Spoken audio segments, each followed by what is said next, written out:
Hello and welcome to a new video of Appelboom. Today we're here at the Dutch Pen Show and we have Janine with us today. Janine is also known as janinescribbles on Instagram.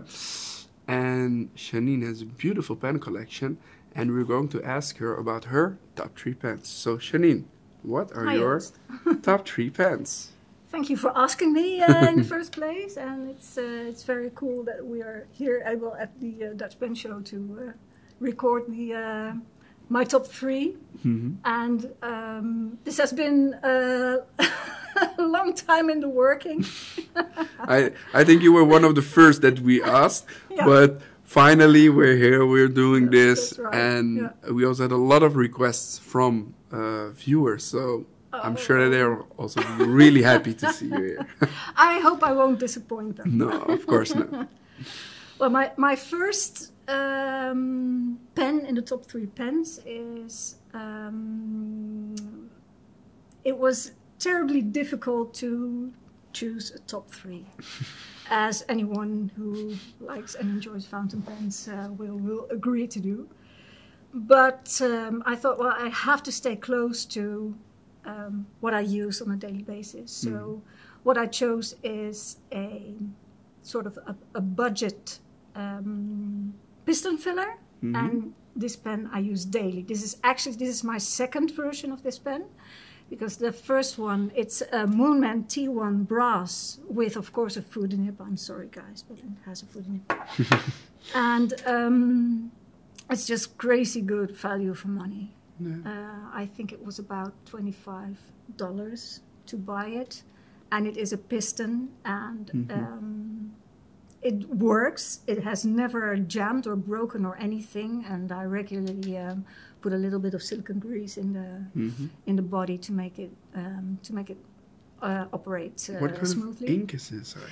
This is, well, the thing is, this pen will take anything. This will take any beating or whatever. And I have now a crazy ink mix in here. This is De Atramentis Document White, which is a highly pigmented white ink, mixed with, excuse me, mixed with Diamine Deep Magenta, because I wanted to make, because the De Atramentis Document ink is the only ink that will, the white ink that will show up on black paper, and I love the contrast of white ink on black paper.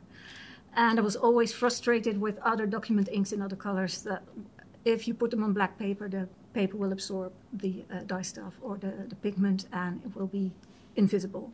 So I thought, if I make my own ink mix, then perhaps the color will show up on the black paper.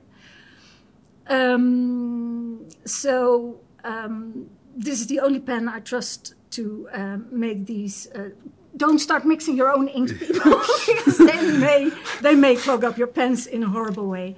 But this pen I trust to take any form of inky beating.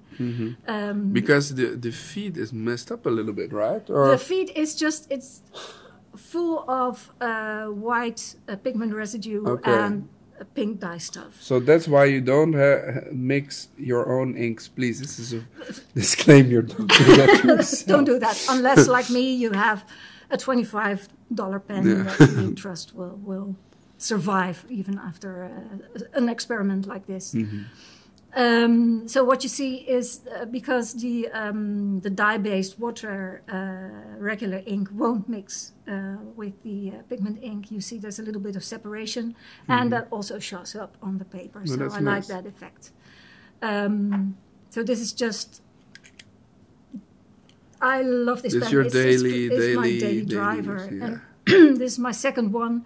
The first one I dropped 3 times and glued back together 3 times. And now I use my second one because the first one, the super glue is starting to leak. So I have to fix that one. And what about the nib? It's a footer nib. It's just a standard Jinhao footer nib. It's slightly turned up, tipped upwards at the end. And it's originally meant for Asian calligraphy. But I love to use it for daily writing because it just gives a lot of support on the paper, and especially for someone like me, it may not look that way, but I have very shaky hands, So the extra contact of the nib on the paper gives me a little bit of extra support. So it's like I jokingly call it a simmer frame for my writing, because it gives just such nice support to my writing. And I love footy nibs, so beautiful. I exchange a lot of nibs with footy nibs. The second pen I chose is a representative. It's a dedication to all maker pens. I have a lot of small maker pens, individual makers, those who cast their own acrylics. And I chose this one particularly, especially because it's a Giants pen, because it's a Dutch company of two Dutch brothers who have their little studio where they cast their own materials and turn their own pens. This is the Pavlov. It was named after the cafe where we first met up after the first serious lockdowns. So this is representative of a period where freedom was returning a little bit to... it's a beautiful color. To the pen meetup world, and it's very chatoyant. It goes from teal to purple, and it has a really nice amount of sparkle in it. So this is for Giants, but I have so many maker pens, I can't list them all, and I love them all, and I love what they stand for, and that they support the families that... and you have more contact with the people that actually make the pens. You know, with the big companies, with the big brands. You're not really in touch with the pen maker. No. But this is something This different. is so personal, and especially if you get a pen custom made and you have a lot of contact beforehand and in the process. And I love makers who share a lot of their process. Even if it's not always going the way you want to, then you can adjust. Adjust everything in time before they mess it up. Exactly. And it's just, you get to know the person behind the pen maker, and that's really nice to know. So this is... What nib is on it? It's also a footy nib, I'm afraid. It's so comfortable to write with. And it's not suitable for everybody because you have to have a large handwriting to make it work. But for me, it works very nicely. So it's also got a footy nib. Nice. Do all your pens have the nib, or...? Those that have exchangeable nibs. Honestly, I have. I used to do a lot of architect nibs, and I still have those, especially on my sailors, because those nibs aren't easily exchangeable. And I still use them and love them, but the footy nib is just so very comfortable. I'm sorry to say if that. But it has of course, a jumbo or a rock, then if you like it, if you love it, then it's okay, right? Absolutely. And the last pen is a pen that I have never used. Oh, wow. I've never written with it. And this is my dad's Montblanc 220. And he got this as I think as a present from my mother somewhere in the 70s, I think. And he loved everything that wrote, from a ballpoint, pencil.